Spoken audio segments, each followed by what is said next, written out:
గురించి సభలో champions trophy cricket tournament cup గెలుచుకున్న భారత క్రికెట్ జట్టుకు నా తరపున ఈ సభ తరపున తెలుగు ప్రజల తరపున శుభాకాంక్షలు తెలియజేస్తున్నాను. మన దేశం ఈ కప్పు గెలుచుకోవడం మూడోసారి. ఈ దఫా టోర్నమెంట్లో ఒక మ్యాచ్ కూడా ఓడకుండా కప్పు గెలిచినటువంటి భారత జట్టుకు కెప్టెన్కు జట్టు సభ్యులందరికీ కూడా మన ఆంధ్ర రాష్ట్ర అసెంబ్లీ తరఫున మన అందరం కలిసి శుభాకాంక్షలు తెలియజేస్తున్నామండి. ఇప్పుడు క్వశ్చన్ ఎవరండి?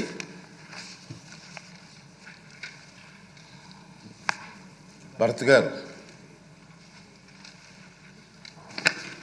Honorable Speaker, sir.